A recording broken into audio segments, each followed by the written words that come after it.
안녕하십니까. 더 라이브의 최욱 이광용입니다. 네, 지금 정치권이 서울 양평강 고속도로 논란으로 지금 꽉 막혀 있거든요. 이럴 때 휴게소 한번 살짝 들러줘야지요. 그렇습니다. 소떡 케미를 자랑하는 김병민, 김성애 콤비의 진품 명품 코너부터 바로 만나보겠습니다. 모질게 말하지 말라며 솔직하게 말해도 된다며 나는 네가 시킨 대로 내 마음 활짝 열어놨을 뿐이야. 1타 감정위원들 김병민 국민의힘 최고위원, 김성회 정치연구소 Y 소장 두 분 반갑습니다. 네, 안녕하세요. 반갑습니다. 전 일타 강사라고 하신 줄 알고 손질했습니다. 압수수색 당하잖아요. 근데 사실 감정위원은 괜찮죠? 김성애 위원은 뭐 죄송한 표현입니다만 언론에 그렇게 막 뜨거운 조명을 받는 분이 아니었는데 최근에 서울 양평강 고속도로로 네. 언론의 드디어 조명을 한번, 받고 있습니다. 듣도 보도 못한 사람이었죠. 네. 더 라이브 아니면 만나기 힘든 사람. 원희룡 장관과 아주 치열하게 싸우고 있는데 뭐 전 싸울 생각이 없는데 네. 원희룡 장관님께서 왜 저한테 자꾸 시비를 거시는지 좀 걱정이 됩니다. 천천히 한번 가보죠. 예, 서울 양평 고속도로 논란은 오늘도 꽉 막혔습니다. 그래서 엄선한 오늘의 감정 발언 먼저 보고 오겠습니다. 실지가 추가로 확인됐습니다. 모두 중단합니다. 복수합니다. 자, 이재명 대표 민주당 간판 걸고 붙읍시다.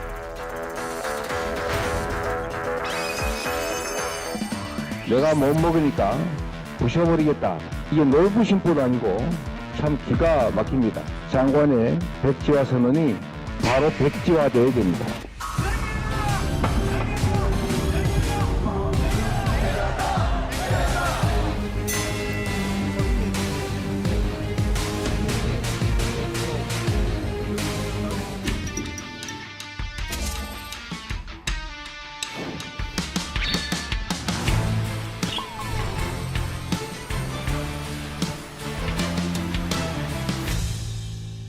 네, 지난주 원희룡 장관이 서울 양평강 고속도로 사업 백지화를 선언한 이후 또 한 번 쐐기를 박았습니다. 네.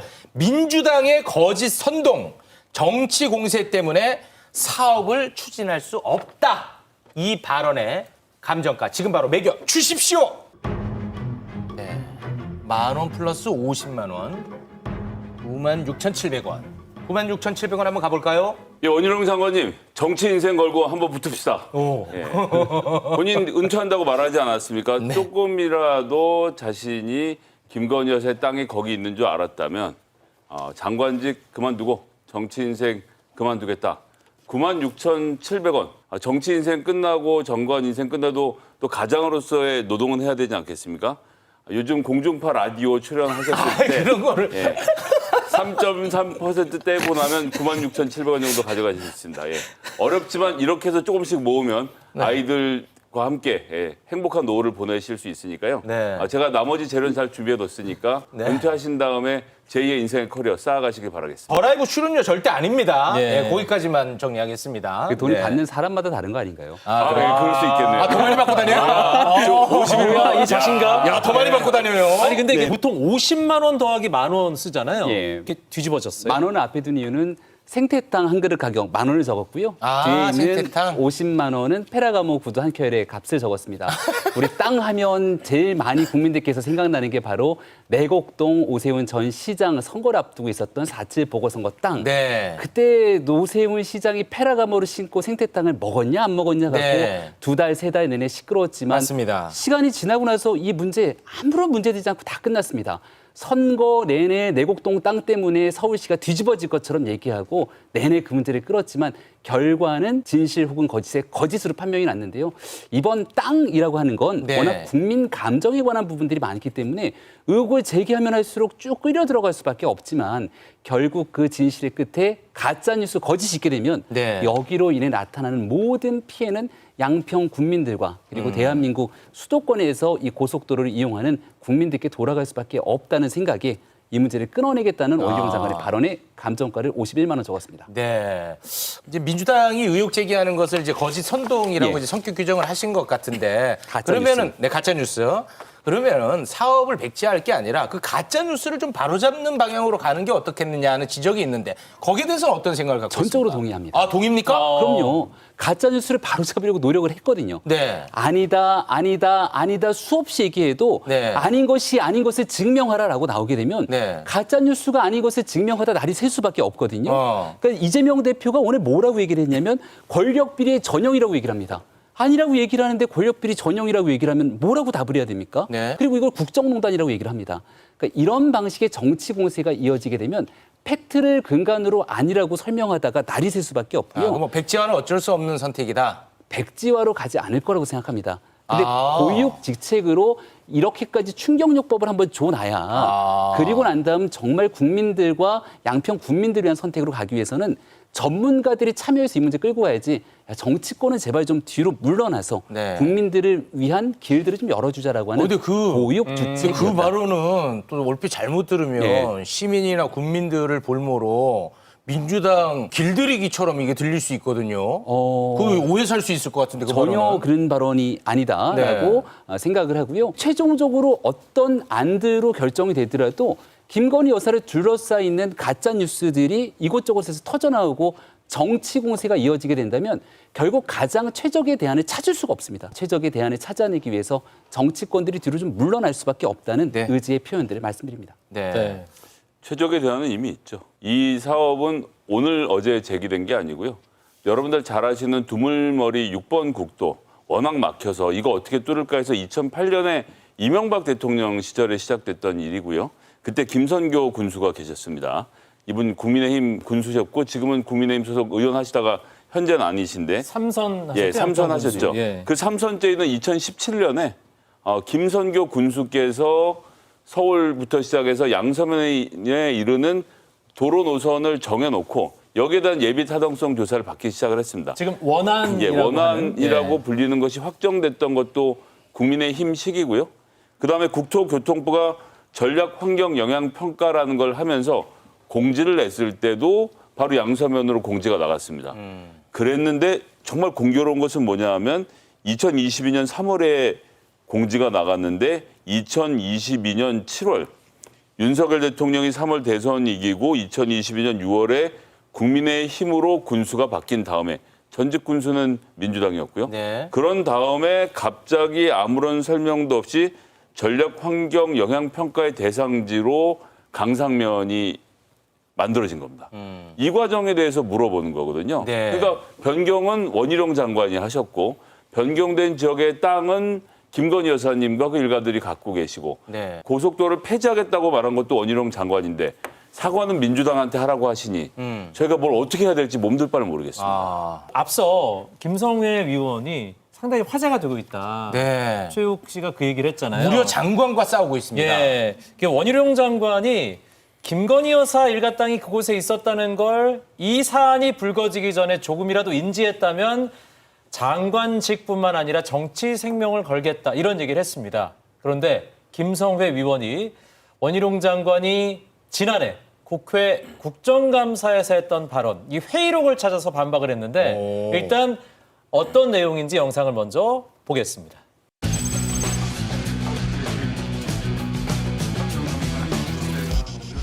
97년에 이제 아버지에게 가족들이 땅을 상속을 받았어요. 당시에 임야대장산 임야라고 이렇게 찍혀 있습니다. 근데 2003년에 가족들이 이제 형질 변경을 해요. 이 땅들이 20년 정도 지나고 나니까 가격이 한 56배 정도 상승을 합니다. 어떠십니까? 이거 딱 내용만 딱 들으시면은 좀 이상한 점이 느껴지나요? 아직까지 잘 모르시겠나요? 이 땅의 주인은 이제 김건희 여사의 일가 땅입니다. 도로법상 접도구역의 토지 형질 변경은 금지가 돼 있죠. 확인해 보세요. 그렇다고. 네.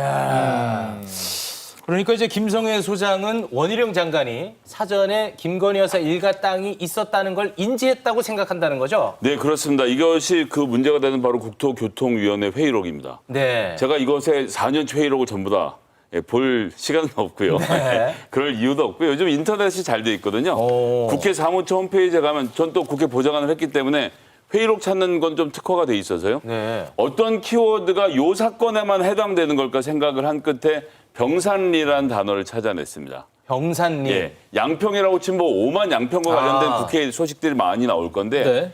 병산리는 워낙 범위가 좁잖아요. 병산리로 검색했더니 아니나 다를까 올해 2월에 한준호 의원의 발언이 있더라고요. 작년에 내가 김건희 여사 병산리 일대 땅 문제 국정감사에서 제기했는데 왜 국감보고서에 한 줄도 안 들어있습니까? 작년에 국정감사에서 이걸 했어? 그리고 국정감사 회의록을 찾아보니까 이렇게 내용이 나와 있고 해당 부분을 열어보면 이렇게 양평군 병산리라고 적혀 있고 네. 여기 우리 장관님께서 확인해 보겠습니다 라고 하셨죠. 그러니까 확인을 해보겠다고 말까지 했으니까 양평에 김건희 여사의 일가의 땅이 있다는 것을 장관님이 아셨구나. 그러면 그만두신다고 했으니까 그걸 그러니까 저는 얘기를 했을 뿐입니다. 제가 네, 뭐 근데 이제 이 내용에서 보탠 건 없어요. 저희는 이제 또 원희룡 장관의 반론권 보장해야 되니까 그렇죠. 원희룡 장관은 이런 입장입니다. 당시 방금 이제 지적했던 네. 그 질의는 형질 변경에 대한 이야기였다. 양평 고속도로 대한노선과 연결고리가 없다. 김성희 의원은 왜 자꾸 엉뚱한 소리 하느냐. 가짜뉴스 유포하지 마라. 그러니까 이제 가짜뉴스 유포하면 이제 이단번에 또 경찰이 막 찾아오고 막 되게 겁나긴 하는데요. 네. 제가 그래서 되게 조심하거든요. 회의록 내용만 가지고 얘기를 했고 장관께서 하신 말씀 다시 한번 읽어드릴게요.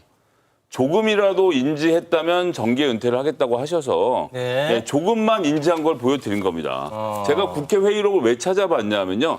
다른 데서 나눴던 사적 이야기 같으면 녹취가 똑바로 안 됐다. 그게 날리면이 아니라 바이든이다. 뭐 이런 논쟁이 벌어질까 봐 국회 속기사들이 정확하게 기록해놓은 국정감사에서 7분 동안 한준호 의원과 원희룡 장관이 주고받았던 대화를 얘기했으니까 네. 이런 정도라면 이번 사건이 있기 전에 조금이라도 인지했던 건 입증이 된 거 아닌가요? 이건 원희룡 장관 입장에서 억울하고 땅을 칠 일이죠. 땅을 쳐요? 2003년도에 문제를 갖고 묻습니다. 형제 변경을. 그러니까 국토부 장관으로 앉아있을 때는 아니 2003년도 뭐 언제적 얘기를 하는 거야 이런 생각이 들지 않았겠어요? 그리고 그때 형제 변경이 지금 대통령이 영부인이 되고 났을 때랑 아무 관계가 없는 건데 김건희 여사를 끄집어 갖고서는 그 2003년도 김건희 여사 땅도 아닌 일가에 대한 내용을 갖고 물어본 거잖아요. 한준호 의원이. 원희룡 장관의 잘못이 있다면 확인해 보겠습니다라고 얘기하고 확인하지 않은 잘못은 있겠죠. 확인을 안 한 것 같아요? 국토부상 얘기해 보니까 확인해 보겠습니다라고 하고 깡그리 무시한 것 같은데 한준호 의원이 기분은 나쁠 수 있을 것 같아요. 확인을 안 한 것 같아요. 확인을 안 한 것 같아요. 2003년도 걸 그 형제 변경 얘기라니. 근데 여기서 놀라운 건 확인을 안 한 게 사실이라는 겁니다. 그러니까 그 다음 해 2월에 한준호 의원이 다시 물어보죠. 아니 왜 국감 보고서에 이 내용이 빠졌습니까?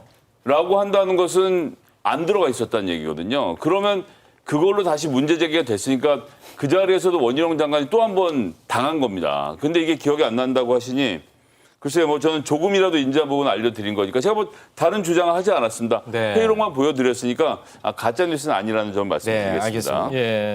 김병민 최고위원 엄지척이 많이 올라옵니다. 네. 이야, 고생이 원희룡 장관님도 하나 누르고 고생이 있습니다. 많대요. 엄지척 많이 올라옵니다. 예. 네. 근데 오늘 국토부가 예비 타당성 조사와 타당성 조사의 차이점에 대해서 얘기를 했는데 예타를 통과한 노선과 전혀 다른 노선이 다뤄진 것에 대해서 충분히 있을 수 있다. 이런 해명이 있었습니다. 국토부에. 예타는 병역으로 따지면 일종의 신체 검사고 타당성 조사가 바로 그 정밀 검사에 해당한다. 그러니까 바뀔 수 있다. 예. 일단 용인술 갑 우리 대통령께 박수 한번 쳐드리고 시작하겠습니다. 이런 일이 생길 줄 아셨던 건지 대통령실에서 5명의 비서관을 차관으로 파견 보냈죠. 네. 그 중에 한 분입니다. 예, 대통령의 총애를 받던 분이시죠. 이번 국토부 예. 입장을 낸 국토부 분이요. 이차관. 이번에 냈던 2차관 며칠 전에도 한번 언론에 나오고 지금도 나오죠. 이분이 바로 대통령실 에이스로 차관으로 내려갔던 대통령실과 굉장히 결속력이 높은 분이라는 것을 먼저 좀 알아주셨으면 좋겠고요. 예비 타당성 조사가 시작된 이래로 고속도로 종점이 바뀐 사실은 역사상 딱 2번 있었는데요. 최후로 일어난 게 2002년. 지금으로부터 21년 전의 일입니다. 정밀감사가 뭐 신체검사 어쩌고 말씀하시는 건 모르겠고 네. 팩트는 종점은 한번 정해지면 여간해선 바뀌지 않는다. 왜냐하면 기재부가 여러 가지를 다 맞춰보고 정한 노선인데 조금 전에 말씀드렸잖아요. 3월에는 공고 나갈 때는 양서면으로 냈다가 7월에 발표할 때는 강상면으로 하는 이런 경우는 정말 없거든요. 네. 알겠습니다. 김병민 최고위원님, 예. 그동안에 조금 불편한 그런 내용이었다면 이번에는 좀 반가운 내용 하나 제가 선사하겠습니다. 민주당 군수 얘기하나요? 네. 제 국민의힘에서 민주당 출신의 전 양평군수 일가 예, 땅이 원한 종점 그 근방에 있더라. 양서면. 네. 양서면. 아니 이거 내로남불 아니냐 민주당. 네. 그러니까 왜 이런 얘기를 하냐면 네. 김건희 여사 땅이 종점 인근에 있었던 거기 때문에 변경안. 이게 이제 그 분기점이기 때문에 별 특혜가 없다는 게 계속 김건희 여사 측의 설명이기도 했거든요. 근데 지금 원안 인근에 전 양평 군수인 민주당 군수에 땅이 있다는 겁니다. 본인의 땅 근처가 있는 대로 이렇게 종점이 가게 됐으니까 민주당 군수를 위한 땅 아니냐 이런 고속도로 종점이 설정된 것 아니냐 이렇게 주장하게 되면 네. 본인은 그런 관계가 없다고 펄쩍 뜁니다. 네. 그러니까 민주당이 공격하는 방식 그대로를 돌려줬을 뿐이거든요. 그래서 지금 민주당이 김건희 여사에 대한 공세를 펼치는 것이 얼마나 비논리적인지를 보여주는 예고 네. 이거 다 떠나서 새로운 뉴스가 하나 나왔는데 네. 제일 중요한 건 권력형 비리라면 사전적인 정보를 입수해서 투자를 하거나 내 땅을 위해서 뭔가 권력을 행사해야 되는 거잖아요. 네. 양평 군수이던 시절에 여기에 예비 타당성 조사가 발표가 되는데 그 전에 땅을 샀다는 거예요. 민주당 소속의 군수가. 네네네. 전임 군수가. 전임 민주당 예. 소속의 전임 군수가 네네네. 예타 발표가 되기 전에 정보를 가장 많이 갖고 있을 사람이지 않습니까? 네. 근데 그 종점 인근에 땅을 삽니다. 그러면 관련된 사전 정보를 바탕으로 땅을 산 것 아니냐는 의혹이 커질 수 있잖아요. 네. 근데 이런 일들에 대해서 지금 분명하게 해명이 잘 안 되고 있거든요. 네. 그러니까 땅을 가지고 이것저것 갑론을박 논쟁이 커지기 시작하면 이거 누가 문제가 있는 건지 도대체 알 길이 없어지거든요. 네. 그러니까 그동안 김건희 여사를 위한 특혜성으로 종점을 변경했다고 얘기를 하지만 전혀 그렇지 않는 사실이 네. 드러나고 있기 때문에 오히려 민주당이 더 옹색해지는 국면이 있는 것 아니냐라고 네. 돌려드릴 수밖에 자, 없습니다. 민주당의 내로남불, 민주당 게이트 이 공격이 좀 많이 진행되고 있는데 어떻게 보십니까? 종착 지점 양서면을 정한 것은 조금 전에 설명드렸지만 2017년 삼선 군수 김선교 국민의힘 군수께서 정한 겁니다.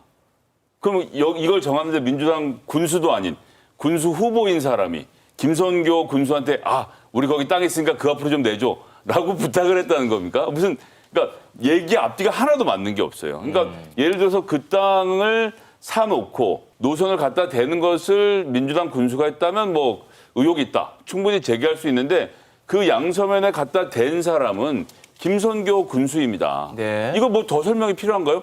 김선교 군수가 하는 거를 민주당 군수도 아니었죠. 민주당 정치인에게 눈 멀끔멀끔 두고 쳐다보는 거지 거기에 대해서 어떤 영향력을 행사할 수 있다는 건지 저로서는 잘 이해가 되지 않네요. 중간에 땅을 산 거에 대해서는 설명을 좀 해주시면 땅 산 거는 이제 그 사람 집 앞에 있는 맹지를 사서 도로를 연결해서 밖으로 나가려는 것이었고 이것 자체로 개발 호재가 돼서 땅값이 오를 일도 없었다라는 점도 같이 설명드리겠습니다. 네. 알겠습니다. 뭐 사실 좀 할 얘기가 많이 있는데 저희 다음 주제가 있어가지고 네. 요거 이제 끝으로 하나만 좀 두 분에게 여쭤보면서 마무리 짓겠습니다. 보도를 보면은 양평 군민들이 둘로 쪼개져가지고 상당히 갈등하는 가슴 아픈 상황으로 이게 제일 가고 안타까운 있는 것 부분이죠. 같아요. 예. 양평 군민을 볼모로 정치권에서 정쟁의 장을 만드는 거 아니겠느냐. 이런 비판에 대해서는 어떤 생각을 갖고 계십니까? 저는 정치권이 다 뒤로 빠져야 된다고 생각합니다. 정치권 빠져라. 그러니까 원안에 대해서도 전문가들의 판단에 따라서 이게 가장 경제성이 있거나 교통을 분산시키는 효과가 있는 것이 아니라는 얘기들을 많이 하거든요. 제일 잘하는 건 전문가들의 목소리고 또 국민들의 목소리지 않겠습니까? 국민들과 여기를 이용하게 되는 국민들 그리고 전문가들이 모여서 문제를 해결해야 되는데 이게 정치인들이 껴갖고서는 민주당은 원안대로 가라. 또 국민의힘이 나서서 원안이 아니라 다른 안으로 가라. 이렇게 얘기하는 순간 어느 누구도 받아들여질 수가 없죠. 네. 정치권은 전부 다 뒤로 물러나고 네. 전문가와 양평 국민들 그리고 이를 통한 시민들이 직접 모여서 문제를 해결할 수 있도록 정치권이 뒤로 빠질 때가 됐다고 생각합니다. 저는 정치권이 빠지라는 말씀에 정말 전적으로 동의를 하고요. 그런데 지금 그 국민의힘이 계획하고 있는 또 보면 지금 투표를 하겠다고요. 이걸 왜 투표로 정합니까? 그렇게 얘기한 적 지금 없습니다. 보시면요. 만약에 지금 새로 바뀐 노선 변경안, 변경안으로 보면 변경안에서 700m 정도, 1km 정도 내려오면 남양평 이 나들목 있고요. 여기 톨게이트를 나갑니다. 그럼 이 빨갛게 보이는 선이 여기 이제 주도로예요. 이 주도로상에 보면 우리가 이쪽에 있었던 김건희 여사의 선산만 이야기를 했는데 네. 더 중요한 것은 김건희 여사의 일가 친척들 ESIND라고 해서 친오빠가 대표로 있는 회사 그 회사를 포함한 곳이 갖고 있는 땅이 이 인근 돌에 딱 붙어 있어요. 다 합쳐서 이 일대에 축구장 5개 분량의 대지를 김건희 여사 그 일가가 갖고 있다는 건데 타운하우스 만들고 자 송파까지 25분에 주파하는 거리 이렇게 광고를 하면 여기 부동산 가치가 얼마나 높겠습니까? 근데 여기가 양평읍 일대거든요. 자 그러면 국민의힘 주장대로 양평 국민들을 상대로 투표를 붙이면요. 양평읍에 계신 분들은 다 우리 집 앞에다가 고속도로를 댔으면 좋겠어 라고 말씀하실 텐데 네. 처음에 이 고속도로가 만들어진 것은 양평 국민들의 편익을 위해서가 아니라요. 6번 국도 두물머리를 지나가는 게 너무 막히니까 네. 전 국민을 위해서 한 것이기 때문에 양평 국민들에게만 투표를 붙이자라는 국민의힘의 주장은 조금 너무 정치적이니까 좀 거둬주시면 어떨까 이렇게 생각이 팩트 듭니다. 하나만 딱 얘기하고 가겠습니다. 네, 국민의힘이 주민투표를 주사한 적이 없다. 아, 예, 오늘 지도부 회의를 통해서도 하루 종일 얘기했는데 그건 팩트 체크하겠습니다. 알겠습니다. 예.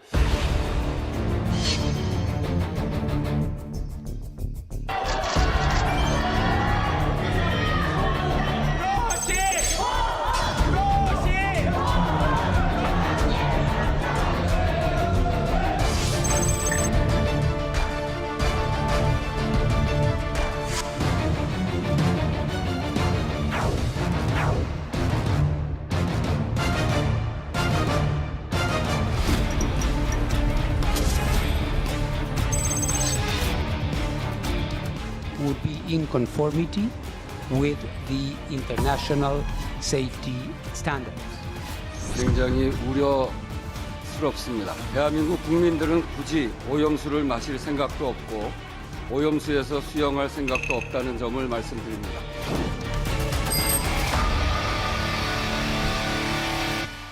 IAEA 사무총장의 2박 3일간의 방한 일정을 어떻게 보셨는지 한마디씩 듣고 마무리 짓겠습니다. 물이 깨끗하니까 여기서 나오는 수산물이 문제가 없다고 하는 것은 후쿠시마 수산물의 안전성을 IAEA 사무총장이 보장해 준 것이고 이후에 WTO에 제소가 들어갔을 때 일본 측이 증거의 하나로서 자 봐라. 국제기구인 IAEA 사무총장이 이거 깨끗하다고 했다. 그러니까 한국이 억지 주장을 하는 것이다라고 하면서 이 수산물 수입 규제가 풀리게 될 상황을 지금 만든 거잖아요. 이분 왜 한국 왔겠어요? 일본에서 보냈으니까 온 것인데 정말 통탄할 일입니다.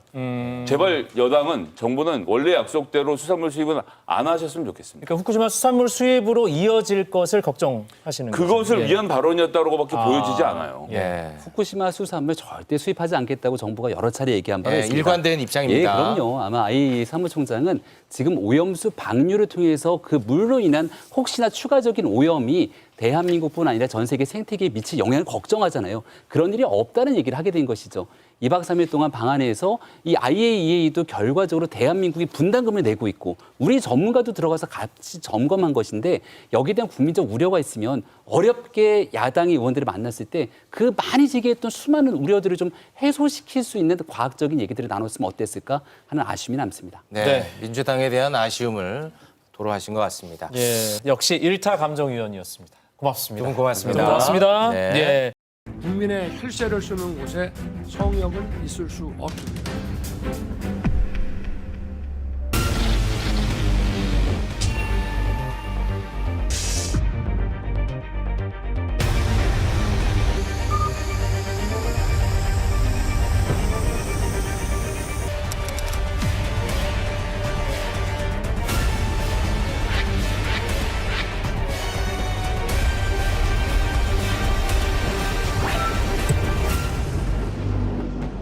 임선흥 뉴스타파 기자, 하승수 세금 도둑 잡아라 대표 두 분입니다. 어서 오십시오. 안녕하세요. 예. 네, 반갑습니다. 어우, 단체명이 좀 무섭네요. 네. 세금 도둑 잡아라. 네, 두 분 다 검찰 특활비를 들여다보느라 일상을 다 포기한 상태거든요. 어쩌다 왜 이렇게 검찰 특활비에 주목하게 된 겁니까? 저희가 사실 2017년부터 국회에서 쓰는 돈을 감시를 했습니다. 국회의원들이 쓰는 돈들을 다 자료를 공개받아서 이제 예산 낭비라든지 부정행위를 발견해서 뭐 고발도 하고 네. 그런 활동을 하다가 세금이니까. 네, 그래서 네. 이제 국회에서는 악명이 굉장히 높았는데요. 우리 네. 임선웅 기자님하고 제가. 그 다음으로 이제 우리가 좀 대표적인 권력기관을 감시해 보자고 해서 잡은 게 이제 검찰이었고 똑같은 걸 정보공개 청구를 해서 소송을 한 겁니다. 검찰의 특수활동비 이게 도대체 무엇입니까? 단어의 액면 그대로 그러니까 특수한 활동에 사용하는 비용인데 이제 범죄 정보를 수집한다거나 흔적을 하나도 남겨서는 안 되는 그런 아주 특수한 활동이 있을 수 있잖아요. 네. 그런데 이제 현금으로 흔적을 남기지 않고 사용할 수 있도록 이 존재하는 돈이 특수활동비입니다. 이러다 보니까 이 근거를 남기지 않아도 되는 단서 조항이 있고 깜깜이 예산이라는 비판이 이제 계속해서 이어져 왔었죠. 실제로 그런 사례들이 있었죠. 양재택 검사가 아들 유학비를 빌린 돈을 특수활동비를 모아서 갚은 사실이 드러나기도 했었는데요. 계좌이체가 아니라 현금으로 갚았습니다. 당시 제가 부장검사였기에 매달 현금으로 나오는 특수활동비를 몇 달간 모아서 이 돈을 줬다. 이런 취지의 발언을 하기도 했습니다. 아니 이게 세금 국민 세금이잖아요. 받잖아요. 그렇죠. 근데 이거 세금을 사적으로 이용했다는 거 아니겠습니까? 그러니까 특수라는 단어 뒤에 숨어서 이렇게 악용 가능성이 매우 높은 예산이다. 아하. 이렇게 받아들여 주시면 될 것 같습니다. 2017년 5월부터 2019년 9월까지 6천 장이 넘는 검찰 특활비 내역을 받아서 하나하나 뜯어봤는데 뭔가 의문이 생겼다고 합니다. 첫 번째 키워드입니다. 74억 원이 사라졌다. 이게 무슨 말입니까? 저희가 자료를 받아서 열어보니까 2017년 1월부터 4월까지 대검찰청의 특수활동비 자료가 아예 통째로 기록도 남아있지 않은 상태였어요. 네. 근데 이 기간 동안 이 대검찰청이 사용한 이제 특수활동비가 한 74억 원 정도가 되는 거고요. 도대체 어디에 썼는지 그 누구도 이제 알 수 없게 돼버린 상황이 된 거죠. 아이고 대표님, 이 세금 74억입니다. 이게 증빙 자료가 없다는 건데 이건 뭐 의도적으로 누가 폐기시킨 겁니까? 아니면 관리가 잘 안 된 겁니까? 아니면 분실된 겁니까? 어떻게 된 겁니까? 가능성은 이제 처음부터 없었을 가능성인데요. 그거는 사실 그 당시에 시행되던 지침상 불가능합니다. 기획재정부 지침, 감사원 지침, 법무부 지침이 있는데 네. 거기에 보면 최소한 현금으로 받아도 현금을 받은 사람이 한 장짜리 영수증은 쓰게 돼 있거든요. 네. 그러니까 그 자료가 아예 없다는 거는 사실 그 당시 지침상 있을 수 없는 일이라서 어떤 이유든 간에 문제가 있다는 거예요. 네, 그래서 사실은 만약 있었는데 사라진 거라면 이거는 약간 불법적으로 폐기됐을 가능성도 있다고 봅니다. 받은 내역 중에 백지로 된 게 있다라는 얘기가 있던데 이게 근데 무슨 말인지를 모르겠습니다. 특수활동비는 아니고 업무추진비, 반드시 카드로 써야 되는 게 업무추진비인데요. 이게 이제 문서가 이렇게 철로 돼 있던 흔적인데요. 이게 지금 번호만 보이고 카드 영수증이 하나도 안 보이게 복사가 돼 있어요. 아니 이게 뭐 복사 실수예요? 아니면 의도적으로 뭐 누락시킨 거예요? 그래서 이게 이제 안 보이는 게 60%가 넘어서 60%가 넘는다고요? 예, 이건 너무 심하다고 해서 이제 원본을 대조해 달라고 요구를 했는데 지금 원본 대조를 아직까지 안 시켜주고 있는 상황입니다. 자, 흥청망청 쓴 특수활동비. 요 판례를 보면서 좀 설명을 드려야 될 것 같은데요. 그래서 저희가 2017년 5월부터 2019년 9월까지 자료를 이제 집계해서 분석을 한 건데요. 네. 총 292억이었습니다. 이게 일단 정기적으로 매달 정기적으로 나가는 특수활동비가 하나 있고 네. 두 번째는 검찰총장이 지출의 전권을 행사하는 특수활동비. 거의 절반이네요. 네, 이렇게 반반이 있다고 보시면 되고요. 네. 이 정기가 또 이제 두 가지로 나뉘거든요. 전국에 있는 대검찰청 산하의 검찰청에 계좌로 이체되는 이 기관에 정기적으로 나가는 돈이 한 80억 원 정도가 됩니다. 근데 이게 특수한 활동이 매달 어떤 기관에 똑같이 정률적으로 발생하는 일은 있을 수가 없잖아요. 그렇죠. 그럼에도 불구하고 이 특수활동비가 정기적으로 지급되고 있다는 건 예산의 취지에 맞는 거냐. 일단 기본적으로 검찰이 설명하는 특수활동비의 존재 이유를 정면으로 반박하는 증거라고 일단 볼 수 있는 것이죠. 굉장히 그 중요한 말씀하신 것 같아요. 아까 제가 특활비가 뭐냐 물어봤을 때 기밀을 요하는 수사에 쓰는 돈이라고 했단 말이에요. 그런데 지금 말씀하시기로는 굉장히 정기적으로 지급이 되고 일정 금액이 지급됐다. 언제나 기밀을 요하는 수사가 그렇게 일정하게 발생했느냐. 이렇게 지적할 수 있는 거 아니겠습니까? 그렇습니다. 저렇게 정기적으로 지급된 돈이 어떻게 쓰여지는지를 단서가 저희를 하나 발견했는데요. 그게 뭐냐면 2017년 4월에 돈봉투 만찬 사건이라는 게 있었습니다. 이영렬 전 서울중앙지검장. 그래서 그 이영렬 전 지검장 관련된 소송의 판결문이 있는데 그 판결문을 읽어보니까 저렇게 정기적으로 지급된 돈이 부하 검사들한테 격려금을 준 거 아닙니까? 돈봉투. 그러니까 그렇게 돈봉투를 현금으로 쓰면서 특수활동비 현금 출납부라는 장부를 비서실 직원이 기록을 하고 금고에서 현금을 꺼내와서 이렇게 지검장에게 전달한 걸로 그런 정황들이 쭉 나옵니다. 그러니까 특활비가 정말 말이 안 되는 게 정기 지급이라고 할까 나눠먹기가 많아요. 용돈 주는 거. 그다음에 이게 검사장이나 검찰총장이 내가 예뻐하는 애 내가 그런 원하는 수사한 애들한테 경력을 주는 게 그거 더 열심히 하라는 거고 윤석열 총장님 때도 특활비가 그때 지검장들이랑 사이가 안 좋으니까 뭐 고검장들한테 정기적으로 500만 원씩 줬다 뭐 이런 얘기를 제가 들었거든요. 그러니까 특활비는 찝찝과 당근 중에 아주 좋은 당근이죠. 아, 이거 그 특활비는 그 수사할 때 쓰는 돈이라고 하는데. 그러니까요. 지금 얘기 들어보면 뭐 이게 채찍과 당근으로 활용했다. 용돈이 용돈. 아, 이거 참 속상한데요. 정기적으로 나간 돈이 있으면 이게 특수활동이 이 돈에 못 미치는 수준으로 발생했을 수도 있잖아요. 그렇죠. 그러면 이제 이 안 쓴 예산을 처리하기 위해서 연말에 저희가 돈잔치를 했다는 그 내역도 확인을 해서 이 밝힌 바가 있는데요. 그러니까 2017년 12월 초에 검찰청으로 계좌이체로 나가는 정기 지급분이 한 번 나갔는데 크리스마스 다음 날인 26일에 4억 1,100만 원이 다시 전국 검찰청에 계좌이체로 나가게 됩니다. 그래서 마치 연말에 이 구청에서 이제 보도 블록을 깔듯이 특수활동비를 소진한 게 아니냐. 사실 이렇게 의심할 수밖에 없는 것이고, 그다음 또 매달 초에 이 기간 동안 75억 5천만 원이 나간 것이 있는데 이거는 누군가 받아간 현금 수령증이 매달 15명 정도가 있어요. 검찰에서 이제 예산의 상당 부분을 가리고 공개를 한 상황이어서. 아주 명확하고 구체적으로 파악할 수는 없지만 확실한 것은 매달 돈을 받아가는 사람이 15인 정도가 있다. 네. 이건 확인된 사실입니다. 15명이 누군지 진짜 궁금해지네요. 네, 근데 15명이 수령해 갔다 75억을. 그런데 대검에서는 개인이 수령한 게 아니라 부서가 받아간 거다. 이런 입장인 거죠. 예, 근데 좀 이해가 안 되는 건요. 저렇게 계좌이체를 해도 되지 않습니까? 기관이나 부서가 받아간 거면. 네. 그리고 그 이영렬 지검장 판결문을 봐도 서울중앙지검으로 계좌로도 이체를 하고 또 검찰총장이 중앙지검장에게 따로 현금으로 따로 준다고 돼 있어요. 그러니까 아마 그 15명 중에 서울중앙지검장이 들어가 있을 수도 있는데 기관장, 부서장에게 돈을 주는 거라면 예산을 주는 거라면 계좌이체로 줘야 되는데 일부는 계좌이체를 주고 일부는 불러서 현금으로 준다는 주고. 이야기라서 그 현금으로 지급된 돈이 제대로 사용되는지는 아무런 보장 장치가 없는 겁니다. 네. 검찰총장을 위한 이중 장부가 있다. 이건 어떻게 설명을 할 수 있을까요? 검찰 전체 특수활동비 중에 절반, 무려 절반이 총장 몫의 특수활동비라는 거고요. 네. 이게 2019년 9월 한 달치를 일단 예로 들어보면 잠깐만요. 네. 이 8억 원이 한 달치라고요? 네, 한 달치 전국 검찰청에 나오는 특수활동비고요. 4억 1천만 원은 이 총장이 지출의 전권을 행사하는 총장 몫의 특수활동비입니다. 검찰총장이 직접 수사를 하는 것이 아니잖아요. 수사라는 건 일선에 있는 검찰청에 있는 그렇죠. 소속돼 있는 검사들이 하는 건데, 그래서 아까 이문정 검사가 얘기한 것처럼 당근과 채찍을 얘기한 것처럼 검찰총장의 통치 자금으로 사실 이 특수활동비가 기능하고 있다는 반증이거든요. 네. 네. 근데 이중 장부는 어떤 건가요? 저희가 이제 취재를 하는 과정에서 이제 이 발견을 했는데, 이 검찰의 주거래 은행 이 신한은행인데 그 계좌에 있던 돈을 다른 별도의 계좌가 있거든요. 그 계좌로 그걸 옮겼다는 내용이 일단 입금 의뢰 명세서 내용입니다. 이렇게 그 계좌에 돈이 옮겨가면 그 계좌 안에서 돈이 이제 뭉텅뭉텅